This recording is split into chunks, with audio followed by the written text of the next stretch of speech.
Hallelujah. ನಮ್ಮ ಕರ್ತನಾದ ಯೇಸು ಕ್ರಿಸ್ತನ ನಾಮದಲ್ಲಿ ನಿಮ್ಮೆಲ್ಲರಿಗೂ ಶುಭಗಳು.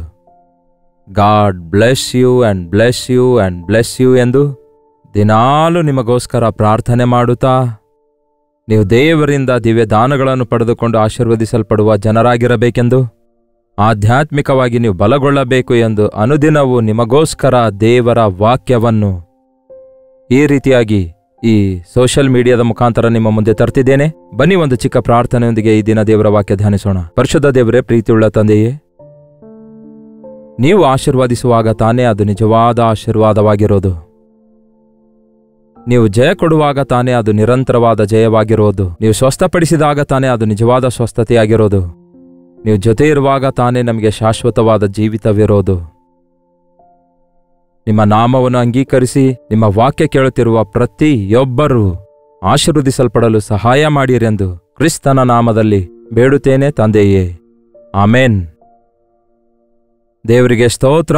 ನಾವು ದೇವರಿಂದ ಆಶೀರ್ವದಿಸಲ್ಪಡುತ್ತಿರುವಾಗ ಅಭಿವೃದ್ಧಿ ಹೊಂದುತ್ತೇವೆ, ಆಶೀರ್ವದಿಸಲ್ಪಡ್ತೇವೆ, ಉನ್ನತ ಸ್ಥಿತಿಗೆ ಹೆಚ್ಚಿಸಲ್ಪಡುತ್ತೇವೆ. ಮತ್ತು ಅದೇ ಸಮಯದಲ್ಲಿ ಒಬ್ಬ ವ್ಯಕ್ತಿ ಅಭಿವೃದ್ಧಿ ಹೊಂದುತ್ತಿರುವುದಾದರೆ ಆನಂದಿಸುವವರಿಗಿಂತಲೂ ಅಸೂಯೆ ಪಡುವವರೇ ಈ ದಿನಗಳಲ್ಲಿ ಹೆಚ್ಚಿದ್ದಾರಲ್ಲವೇ? ನೋಡಿ, ನಾವು ದೇವರಿಂದ ಆಶೀರ್ವದಿಸಲ್ಪಟ್ಟಾಗ ಮನುಷ್ಯರಿಗೆ ಅದು ಅರ್ಥ ಆಗದೇ ಇರಬಹುದು, ಆದರೆ ನಾವಾದರೂ ಕೃತಜ್ಞತೆಯುಳ್ಳವರಾಗಿರಬೇಕು. ಆದರೆ ದುಃಖವಾದ ವಿಷಯವೇನೆಂದರೆ, ನಾವು ಅಭಿವೃದ್ಧಿ ಹೊಂದಿದ ನಂತರ, ನಾವು ಸ್ಥಿರಗೊಂಡ ನಂತರ ನಮಗೆ ಒಂಥರ ಸ್ವಾನಂಬಿಕೆ ಬರುತ್ತೆ, ಗರ್ವ ಬರುತ್ತೆ, ನಮಗೊಂಥರ ಧೈರ್ಯ ಬರುತ್ತೆ, ಇನ್ನು ನಮ್ಗೆ ಯಾರು ಏನು ಮಾಡಲ್ಲ ಬಿಡು ಎಂಬುದಾಗಿ. ಅಷ್ಟಕ್ಕೂ ನಮಗೆ ದೇವರೇ ಬೇಡ ಎಂಬ ಯೋಚನೆ ಕೂಡ ಬಂದ್ಬಿಡುತ್ತೆ. ಅದೇ ಪ್ರಮಾದಕರವಾದ ಪರಿಸ್ಥಿತಿ. ಅಂತಹ ಪರಿಸ್ಥಿತಿಯಲ್ಲಿ ದೇವರು ನಮ್ಮ ಗೂಡನ್ನು ಚದುರಿಸುತ್ತಾರೆ. ಸ್ವಲ್ಪ ಕಂಫರ್ಟೇಬಲ್ ಆಗಿರುವಾಗ ನಮಗೆ ದೇವರು ನೆನಪಾಗೋದಿಲ್ವಲ್ಲ. ಕಷ್ಟ ಬಂದ ತಕ್ಷಣವೇ ನಾವು ಮೇಲಕ್ಕೆ ನೋಡ್ತೇವೆ, ದೇವರ ಕಡೆಗೆ ನೋಡ್ತೇವೆ. ಬೈಬಲ್ನಲ್ಲಿ ಯೆಹೋಷಾಫಾಟನು ಎಂಬ ಒಬ್ಬ ರಾಜನಿದ್ದಾನೆ. ಸತ್ಯವೇದದಲ್ಲಿ 2ನೇ ಪೂರ್ವಕಾಲ ವೃತ್ತಾಂತ 20ನೇಯ ಅಧ್ಯಾಯದಲ್ಲಿ ಗಮನ ಕೊಟ್ಟು ಕೇಳಿ ಪ್ರಿಯರೇ. 2ನೇ ಪೂರ್ವಕಾಲ ವೃತ್ತಾಂತ 20ನೇ ಅಧ್ಯಾಯ ವಚನ 1ರಿಂದ ಒಬ್ಬ ರಾಜನ ಕುರಿತು ನೋಡ್ತೇವೆ. ಅವನ ಹೆಸರು ಯೆಹೋಷಾಫಾಟನು. ಸಡನ್ ಆಗಿ ಅವನ ಸುತ್ತಮುತ್ತಲಿರುವ ಮೊವಾಬ್ಯರು, ಅಮ್ಮೋನಿಯರು, ಮೆಗೋನ್ಯರು ಎಂಬ ಕೆಲವರು ಅವನ ವಿರುದ್ಧ ದಾಳಿ ಮಾಡಲು ಬರ್ತಾರೆ. ಪ್ರಶಾಂತವಾಗಿದೆ ರಾಜ್ಯ, ಚೆನ್ನಾಗಿದ್ದೇನೆ ಅಂದುಕೊಂಡಾಗ 3 ಜನ ಶತ್ರುಗಳು ಒಟ್ಟುಗೂಡಿ ದಾಳಿ ಮಾಡುವುದಕ್ಕಾಗಿ ಯುದ್ಧಕ್ಕೆ ಬರ್ತಾರೆ. ಈ 3 ಜನ ಶತ್ರುಗಳೊಂದಿಗೆ ಅರಾಮ್ ಕಡೆಯಿಂದ ಮತ್ತೊಂದು ದೊಡ್ಡ ಸೈನ್ಯ ಸೇರಿ 4 ದಿಕ್ಕುಗಳಿಂದಲೂ ಶತ್ರುಗಳು ಮುತ್ತಿಕೊಳ್ತಾರೆ. ಈಗ ಏನ್ ಮಾಡಬೇಕು? ಬಹಳಷ್ಟು ಜನರು ತಮ್ಮ ಜೀವಿತದಲ್ಲಿ ಗಮನಿಸುತ್ತಾ ಇಲ್ಲ. 1 ಅಲ್ಲ, 2 ಅಲ್ಲ, 3 ಅಲ್ಲ, 4 ಸಮಸ್ಯೆಗಳು. ಹೊರಗಡೆಯವರಿಂದ, ಒಳಗಡೆಯವರಿಂದ, ಎದುರಿರುವವರಿಂದ, ಒಳಗಡೆ ಇರುವ ನಮ್ಮ ಮೂಲಕ ನಮಗೇ ಸಮಸ್ಯೆ. ನಮ್ಮೊಳಗೆ ಅಹಂ ಇದೆಯಲ್ಲವೇ? ಸ್ವಾರ್ಥತೆ ಇದೆಯಲ್ಲವೇ? ಹಳೆ ಆದಾಮನ ಸ್ವಭಾವ ಇದೆಯಲ್ಲವೇ? ಅದನ್ನು ಯಾವಾಗಲೂ ಜಯಿಸುತ್ತಲೇ ಇರಬೇಕು, ದೇವರೊಂದಿಗೆ ಸಹವಾಸ ಮಾಡುತ್ತಾ. ಕೆಲವೊಂದು ಸಾರಿ ಎಲ್ಲಾ ಸಮಸ್ಯೆ ಇದ್ದಂತೆ ಕಾಣಿಸುತ್ತೆ ನಮ್ಮ ಜೀವಿತದಲ್ಲಿ. ಆಗ ಏನ್ ಮಾಡಬೇಕು? ಯಾವ ಕಡೆಗೂ ಹೋಗಲು ಈ ರಾಜನಿಗೆ ದಾರಿ ಇರಲಿಲ್ಲ. ಸುತ್ತಲೂ ಶತ್ರು ಮುತ್ತಿಕೊಂಡಿದ್ರು. ಶತ್ರುಗಳು ಸುತ್ತಲೂ ಚಿಕ್ಕುಗಳು, ಸಮಸ್ಯೆಗಳು ಮುತ್ತಿಕೊಂಡಿದ್ವು. ಏನ್ ಮಾಡಬೇಕು? ನಿಮ್ಮ ಸುತ್ತಲೂ ಎಷ್ಟೇ ಚಿಕ್ಕುಗಳಿದ್ರೂ ಕೂಡ ನಿಮ್ಮ ಮೇಲ್ಗಡೆ ಯಾರೂ ಮುಚ್ಚಲಿಕ್ಕಾಗಲ್ಲಂತೆ. ನಾವು ಕೆಲವೊಮ್ಮೆ ದಿಕ್ಕಿಲ್ಲದವರಿಗೆ ದೇವರೇ ದಿಕ್ಕು ಅನ್ನುತ್ತೇವೆ. ಅಂದ್ರೆ ಅದರ ಅರ್ಥವೇನು? ಸುತ್ತಲೂ ನೋಡ್ಲಿಕ್ಕಾಗದಿದ್ರೆ ಮೇಲಕ್ಕೆ ನೋಡ್ರಿ. ಮೇಲಿರುವ ಆತನು ದೊಡ್ಡವನಾಗಿದ್ದಾನೆ. ಮೇಲಕ್ಕೆ ನೋಡುವುದಂದ್ರೆ ಪ್ರಾರ್ಥನೆ ಮಾಡುವುದು. ಪ್ರಾರ್ಥನೆ ಮೇಲಕ್ಕೆ ಹೋಗ್ತದೆ, ಅದರ ಉತ್ತರ ಕೆಳಗೆ ಬರ್ತವೆ. ನಾವು ಅಂತಹ ಸಮಯಗಳಲ್ಲಿ ಪ್ರಾರ್ಥನೆ ಮಾಡಬೇಕು. ಯಾವಾಗಲೂ ಪ್ರಾರ್ಥನೆ ಮಾಡಬೇಕು. ಅಂತಹ ಸಮಯದಲ್ಲಿ ಮತ್ತಷ್ಟು ಹೆಚ್ಚು ಪ್ರಾರ್ಥನೆ ಮಾಡಬೇಕು, ವಿಶೇಷವಾದ ಪ್ರಾರ್ಥನೆ ಮಾಡಬೇಕು. ಹೌದು, ನಿಮ್ಮ ಸಭೆಯಲ್ಲಿ ಉಪವಾಸ ಪ್ರಾರ್ಥನೆ ಇರುತ್ತದೋ? ಹೋಗ್ತಾ ಇದ್ದೀರಾ? ಈ ದಿನ ಶುಕ್ರವಾರವಲ್ಲವೋ? ಕರ್ತನ ಆಲಯದಲ್ಲಿ ಉಪವಾಸ ಪ್ರಾರ್ಥನೆ ಇರುತ್ತೆ. ಕೆಲವರು ಈ ರೀತಿ ಲೈವ್ ಕಾರ್ಯಕ್ರಮದಲ್ಲಿ ಜಾಯಿನ್ ಆಗಿ ನಮ್ಮೊಂದಿಗೆ ಪ್ರಾರ್ಥನೆಯಲ್ಲಿ ಐಕ್ಯವಾಗ್ತಾರೆ. ಉಪವಾಸ ಪ್ರಾರ್ಥನೆಯಲ್ಲಿ ಬಲ ಹೊಂದಿಕೊಳ್ತಾ ಇದ್ದಾರೆ. ಎಷ್ಟೋ ಮಹತ್ಕಾರ್ಯ ನಡೆಯುವುದನ್ನು ನೋಡ್ತಿದ್ದೇವೆ. ದೇವರಿಗೆ ಮೊರೆ ಇಡುವುದಾದರೆ ಅದ್ಭುತ ಕಾರ್ಯ ನಡೆಯುತ್ತವೆ. ಯೆಹೋಷಾಫಾಟನು ಅದನ್ನೇ ಕಲಿತುಕೊಳ್ತಾನೆ. ಮೊದಲು ಶತ್ರು ನೋಡಿ ಭಯಪಡ್ತಾನೆ. 3ನೇ ವಚನದಲ್ಲಿ ಯೆಹೋಷಾಫಾಟನು ಹೆದರಿ ಯೆಹೋವನನ್ನೇ ಆಶ್ರಯಿಸಿಕೊಳ್ಳಬೇಕೆಂದು ನಿರ್ಣಯಿಸಿಕೊಂಡು ಯೆಹೂದ್ಯರೆಲ್ಲರೂ ಉಪವಾಸ ಮಾಡಬೇಕೆಂದು ಪ್ರಕಟಿಸಿದನು. ಪ್ರಾರ್ಥನೆ, ಉಪವಾಸ, ಪ್ರಾರ್ಥನೆ ಗಂಡಾಂತರದ ಸಮಸ್ಯೆಗಳಿಂದ ಬಿಡುಗಡೆ ಹೊಂದುವುದಕ್ಕಾಗಿ. ಆಗ ಯೆಹೂದ್ಯರು ಯೆಹೋವನ ಸಹಾಯವನ್ನು ಕೇಳುವುದಕ್ಕಾಗಿ ಕೂಡಿ ಬಂದರು. ನೋಡ್ತಿದ್ದೀರಾ, ಒಬ್ಬ ರಾಜನಷ್ಟೇ ಪ್ರಾರ್ಥನೆ ಮಾಡಿಲ್ಲ, ಎಲ್ಲರೂ ಸೇರಿ ಪ್ರಾರ್ಥಿಸೋಣ ಎಂದು ಕರೆದ. ಒಬ್ಬ ಪಾಸ್ಟರ್ ಪ್ರಾರ್ಥಿಸಿದ್ರೆ ಸಾಕಾಗುತ್ತೆ ಅಂದ್ಕೊಳ್ತಾರೆ ಕೆಲವರು.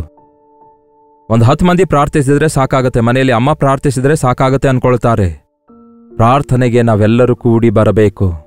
ಕುಟುಂಬವೆಲ್ಲ ಸೇರಿ ಪ್ರಾರ್ಥಿಸಿದಾಗ ಎಷ್ಟು ಅದ್ಭುತವಾಗಿರುತ್ತೆ ಗೊತ್ತಾ? ಮನೆ ಎಷ್ಟು ಅದ್ಭುತವಾಗಿ ಸಾಗುತ್ತೆ ಗೊತ್ತಾ? ಸಭೆಯೆಲ್ಲ ಪ್ರಾರ್ಥನೆ ಮಾಡಿದಾಗ ಎಷ್ಟು ಅದ್ಭುತಗಳು ನಡೆದುವು.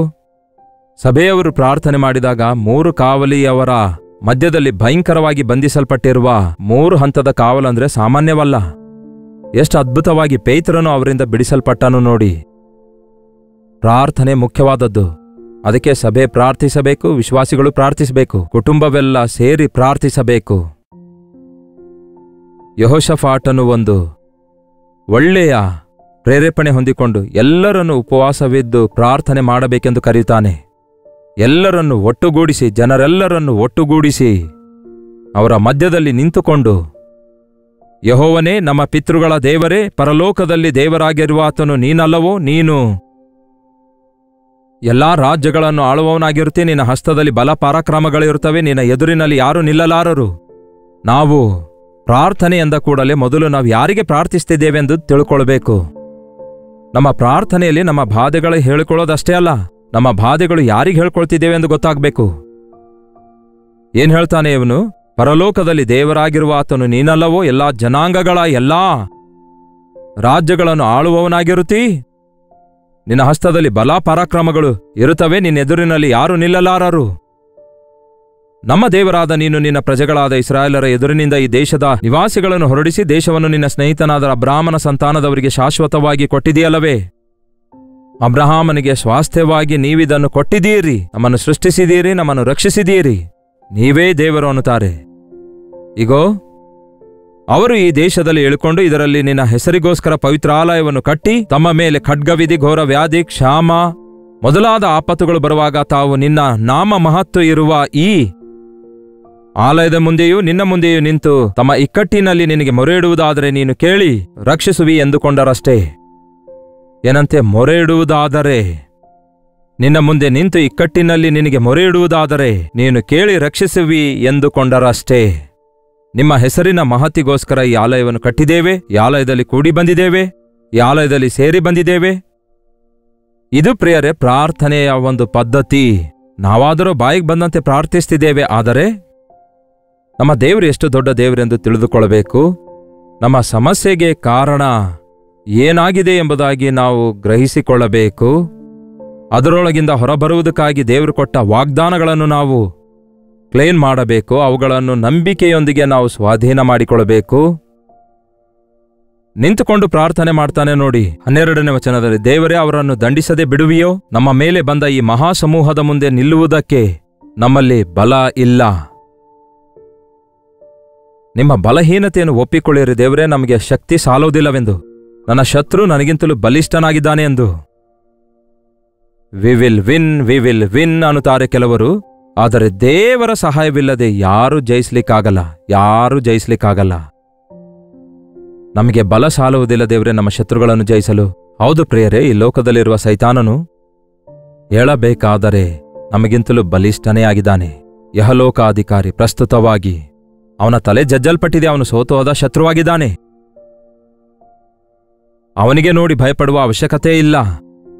ಆದರೆ ಲೋಕದಲ್ಲಿರುವವನಿಗಿಂತ ನಮ್ಮೊಳಗಿರುವಂತಹ ನಾವು ನಂಬಿರುವ ಯೇಸು ದೊಡ್ಡವರಾಗಿದ್ದಾರೆಂದು ನಾವು ಗುರುತಿಸಲಾರದೆ ಇರುವವರೆಗೂ ಅವನ ದೊಡ್ಡಸ್ತಿಕೆಯನ್ನೇ ಹೊಗಳುತ್ತೇವೆ. ಸೈತಾನನ ದೊಡ್ಡಸ್ತಿಕೆ ಹೊಗಳೋದೇನು? ನೀವು ನಿಮ್ಮ ದೇವರ ಶ್ರೇಷ್ಠತೆಯನ್ನು ಗುರುತಿಸಿರಿ. ನಿಮ್ಮ ಸಮಸ್ಯೆಯನ್ನು ಯಾಕೆ ದೊಡ್ಡದಾಗಿ ಮಾಡಿಕೊಳ್ತೀರಿ? ನಿಮ್ಮ ಸಮಸ್ಯೆಗಳ ಬಗ್ಗೆ ನನ್ನ ಸಮಸ್ಯೆ ಇಷ್ಟು ದೊಡ್ಡದಾಗಿವೆ ಎಂದು ದೇವರಿಗೆ ಹೇಳೋದಲ್ಲ, ನಿಮ್ಮ ದೇವರ ದೊಡ್ಡ ಬಲದ ಬಗ್ಗೆ ಆ ಸಮಸ್ಯೆಗಳಿಗೆ ಹೇಳಿರಿ ಅಂದಿದ್ದಾನೆ ಒಬ್ಬನು. ಹೌದಲ್ಲವೇ? ಬಹಳಷ್ಟು ಸಾರಿ ನಾವು ನಮ್ಮ ಸಮಸ್ಯೆ ನೋಡಿ ಭಯಪಡ್ತಿರ್ತೇವೆ. ಆದರೆ ನಮ್ಮ ದೇವರು ಎಷ್ಟು ದೊಡ್ಡ ದೇವರಾಗಿದ್ದಾರೆಂಬ ಸಂಗತಿ ನಾವು ಮರೆಯುತ್ತಿದ್ದೇವೆ. ಈ ಪ್ರಾರ್ಥನೆ ಹೇಗಿದೆ ನೋಡಿ. ಪ್ರಾರ್ಥನೆಯಲ್ಲಿ ದೇವರ ಶ್ರೇಷ್ಠತೆ, ದೇವರ ವಾಗ್ದಾನ, ದೇವರು ಕೊಟ್ಟಿರುವಂತಹ ಸಹಾಯವನ್ನು ಕೋರಿಕೊಳ್ಳುತ್ತಾ, ಇಗೋ ದೇವರೇ, ನಮ್ಮ ಶತ್ರುಗಳನ್ನು ಜಯಿಸಲು ನಮಗೆ ಶಕ್ತಿ ಸಾಲುವುದಿಲ್ಲ, ಏನ್ ಮಾಡಬೇಕೆಂದು ನಮಗೆ ದಾರಿ ತೋಚುತ್ತಾ ಇಲ್ಲ.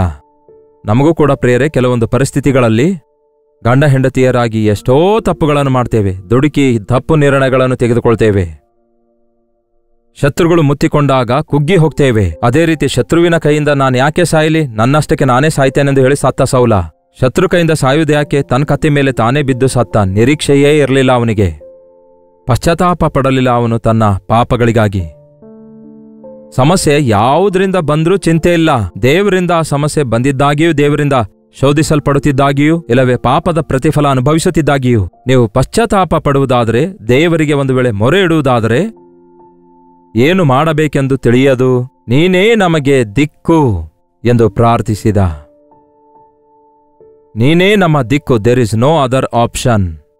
ಪ್ರಾರ್ಥನೆಯಲ್ಲಿ ದೇವರ ಹೊರತಾಗಿ ಮತ್ತೊಂದು ವಿಧಾನದಲ್ಲಿ, ಮತ್ತೊಂದು ರೀತಿಯಲ್ಲಿ ನಾವು ಸೈತಾನನನ್ನು ಎದುರಿಸಲಿಕ್ಕಾಗಲ್ಲ, ಮತ್ತೊಂದು ರೀತಿಯಲ್ಲಿ ನಾವು ಜಯವನ್ನು ಸಾಧಿಸಲಿಕ್ಕಾಗಲ್ಲ. ಜಯಶಾಲಿಯಾಗಿರುವ ಕ್ರಿಸ್ತನ ಸಹಾಯವಿಲ್ಲದೆ ಮರಣದ ಮುಳ್ಳನ್ನು ಮುರಿದು ಹಾಕಿದ ಕ್ರಿಸ್ತನು ಯೇಸುವಿನ ನಾಮದಲ್ಲಿ ಜಯ ಇದೆ ಎಂದು ಹೇಳುತ್ತಾ ಸೈತಾನನನ್ನು ನಾವು ಎದುರಿಸುವವರಾಗಿರಬೇಕು. ಈ ದಿನ ಕತ್ತಿ ಖಡ್ಗಗಳಲ್ಲ ನಮ್ಮ ವೆಪನ್ಸ್, ನಮ್ಮ ಆಯುಧಗಳು ಎಂಥವುಗಳಾಗಿವೆ ಗೊತ್ತಾ? ನಂಬಿಕೆಯ ಆಯುಧಗಳು. ವಾಕ್ಯವೆಂಬ ಇಬ್ಬಾಯಿ ಕತ್ತಿ, ನಂಬಿಕೆ ಎಂಬ ಗುರಾಣಿ.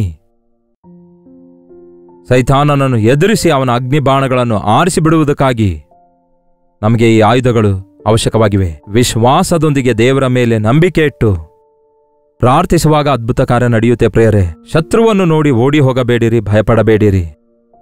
ದೇವರನ್ನು ನೋಡಿ ಧೈರ್ಯ ತಂದುಕೊಳ್ಳಿರಿ, ದೇವರನ್ನು ನೋಡಿ ನಂಬಿಕೆಯಲ್ಲಿ ಅಭಿವೃದ್ಧಿಯಾಗಿರಿ. ಸಭೆಯಾಗಿ ಪ್ರಾರ್ಥಿಸುವಾಗ ಸಮಸ್ಯೆಗಳು ತೀರಿ ಹೋಗ್ತವೆ. ದೇಶದಲ್ಲಿ ಎಷ್ಟು ಸಮಸ್ಯೆಗಳಿವೆ ನೋಡಿ. ಕ್ರೈಸ್ತರಿಗೆ ಎಷ್ಟು ವಿಧವಾದ ಸಮಸ್ಯೆಗಳು ಪ್ರಾರಂಭ ಆಗ್ತಿವೆ ನೋಡಿ. ಈ ಅಂತ್ಯ ದಿನಗಳಲ್ಲಿ ಅನೇಕ ವಿಧವಾದ ಆಟಂಕಗಳು, ಸುವಾರ್ತೆ ಸಾರುವುದಕ್ಕಾಗಿ ಆಟಂಕಗಳು, ನಂಬಿಕೆಯಲ್ಲಿ ಮುಂದುವರಿಯಲು ಆಟಂಕಗಳು, ಅನೇಕ ಕುಟುಂಬಗಳಲ್ಲಿ ರಕ್ಷಿಸಲ್ಪಟ್ಟಂಥವರನ್ನು ತಮ್ಮ ಕುಟುಂಬ ಸದಸ್ಯರು ಅಭ್ಯಂತರಪಡಿಸುವುದು, ಆಟಂಕಪಡಿಸುವುದು, ಇವುಗಳ ಬಗ್ಗೆ ಕೇಳುತ್ತಲೇ ಇದ್ದೇವಲ್ಲವೇ? ಅಂತಹ ಪರಿಸ್ಥಿತಿಗಳಲ್ಲಿ ಆಟಂಕ ಬಂದಿವೆ ಎಂದು ದೇವರನ್ನು ಬಿಡುವಂಥದ್ದಲ್ಲ. ದೇವರೇ, ನನಗೆ ಬಲವಿಲ್ಲ ದೇವರೇ ಈ ಸಮಸ್ಯೆ ಎದುರಿಸುವುದಕ್ಕಾಗಿ, ಈ ಹೋರಾಟ ಎದುರಿಸುವುದಕ್ಕಾಗಿ. ಇಂತಹ ಪರಿಸ್ಥಿತಿಯಲ್ಲಿ ನಾನು ಏನ್ ಮಾಡಬೇಕೆಂದು ದಾರಿ ತೋಚುತ್ತಾ ಇಲ್ಲ, ನೀವೇ ನಮಗೆ ಸಹಾಯ ಮಾಡಿರಿ, ನೀವೇ ನಮಗೆ ದಿಕ್ಕಾಗಿದ್ದೀರೆಂದು ಪ್ರಾರ್ಥಿಸಿ ನೋಡ್ರಿ. ಅದ್ಭುತವಾದ ರೀತಿಯಲ್ಲಿ ದೇವರು ನಮಗೆ ಸಹಾಯ ಮಾಡುತ್ತಾರೆ. ಯೆಹೋಷಾಫಾಟನು ಪ್ರಾರ್ಥಿಸಿದ ನಂತರ ಜನರಿಗೊಂದು ಮಾತು ಹೇಳ್ತಾನೆ. ಏನು ಹೇಳಿದ್ದಾನೆಂದು ನೋಡಿಕೊಂಡು ಮುಗಿಸಿಕೊಳ್ಳೋಣ. 15ನೇ ವಚನ ಹೇಳುತ್ತೆ, 2 ಪೂರ್ವಕಾಲ ವೃತ್ತಾಂತ 20ನೇ ಅಧ್ಯಾಯ ಪೂರ್ತಿಯಾಗಿ ನೀವು ಓದ್ ನೋಡ್ರಿ, ಸುವಿಸ್ತಾರವಾಗಿ ನಿಮ್ಗೆ ಅರ್ಥ ಆಗುತ್ತೆ. ಸದ್ಯಕ್ಕೆ 20ನೇ ಅಧ್ಯಾಯ 15ನೇ ವಚನ. ಎಲ್ಲ ಯೆಹೂದ್ಯರೇ, ಯೆರೂಸಲೇಮಿನವರೇ, ಅರಸನಾದ ಯೆಹೋಷಾಫಾಟನೇ, ಯೆಹೋವನು ಹೇಳುವುದನ್ನು ಕೇಳಿರಿ. ಈ ಸಮೂಹದ ನಿಮಿತ್ತವಾಗಿ ಕಳವಳಗೊಳ್ಳಬೇಡಿರಿ, ಹೆದರಬೇಡಿರಿ. ಯುದ್ಧವು ನಿಮ್ಮದಲ್ಲ, ನಿಮ್ಮ ಪಕ್ಷದಲ್ಲಿ ದೇವರೇ ಯುದ್ಧ ಮಾಡುವನು. ನೀವು ಅವರ ನಿಮಿತ್ತವಾಗಿ ಕಳವಳಗೊಳ್ಳಬೇಡಿರಿ, ನೀವು ದೃಢವಾಗಿ ನಿಂತುಕೊಳ್ಳಿರಿ. ಭಯಪಡಬೇಡಿರಿ, ಹೆದರಬೇಡಿರಿ. ನಾಳೆ ಬೆಳಗ್ಗೆ ಅವರಿಗೆ ವಿರೋಧವಾಗಿ ಹೊರಡಿರಿ, ನಾನು ನಿಮ್ಮ ಸಂಗಡ ಇರುತ್ತೇನೆ, ದೊಡ್ಡ ಜಯ ಕೊಡುತ್ತೇನೆ. ಇವರು ಏನು ಮಾಡದೆ ದುಷ್ಟನು ಬೆನ್ನಟ್ಟದಿದ್ದರೂ ಓಡಿ ಹೋಗ್ತಾನೆ ಎಂಬ ಮಾತಿನ ಪ್ರಕಾರ ನಿಮ್ಮ ಸಮಸ್ಯೆಗಳೆಲ್ಲ ಪರಿಹರಿಸಲ್ಪಡ್ತವೆ. ನಿಮ್ಮ ಎಲ್ಲಾ ಆಟಂಕಗಳು ಕೂಡ ತೊಲಗಿಸಲ್ಪಡ್ತವೆ. ಅದೃಶ್ಯ ಹಸ್ತವಾಗಿರುವ ಕರ್ತನ ಹಸ್ತವು ಅದ್ಭುತವಾದ ರೀತಿಯಲ್ಲಿ ನಮ್ಮ ಪಕ್ಷದಲ್ಲಿದ್ದು ಯುದ್ಧ ಮಾಡ್ತಾರೆ. ಯಾವಾಗಲೂ ಆತನಿಗೆ ಮೊರೆ ಇಡುವಂಥವರಿಗೆ ದಿಕ್ಕಿಲ್ಲದ ಸಮಯದಲ್ಲಿ ದಿಕ್ಕು ತೋರಿಸಿ, ತನಗೆ ಮೊರೆ ಇಡುವವರಿಗೆ ನ್ಯಾಯ ತೀರಿಸಿ ಅವರ ಪರವಾಗಿ ಹೋರಾಡ್ತಾರೆ. ಹಾಗಾಗಿ ಇಂತಹ ದೊಡ್ಡ ದೇವರು ನಮಗಿರುವಾಗ, ನಿಮ್ಮ ಕುಟುಂಬದಲ್ಲಿ ಸಮಸ್ಯೆ ಇದ್ದರು, ನಿಮ್ಮ ಮನೆಯಲ್ಲಿ ಸಮಸ್ಯೆ ಇದ್ದರು, ನಿಮ್ಮ ಅಂತರಂಗದಲ್ಲಿ ಹೋರಾಟಗಳಿದ್ರು, ದಾರಿ ತೋಚದ ಸ್ಥಿತಿಯಲ್ಲಿ ನೀವು ಸಿಕ್ಕಾಕೊಂಡಿದ್ದರು, ದೇವರ ಸನ್ನಿಧಿಯಲ್ಲಿ ಮೊರೆ ಇಡಿರಿ, ಉಪವಾಸ ಪ್ರಾರ್ಥನೆಯಲ್ಲಿ ಐಕ್ಯವಾಗಿರಿ, ಅದ್ಭುತ ಕಾರ್ಯಗಳು ನಡೆಯುತ್ತವೆ. ಪ್ರಾರ್ಥನೆ. ಪರಿಶುದ್ಧ ದೇವರೇ, ಪ್ರೀತಿಯುಳ್ಳ ತಂದೆಯೇ,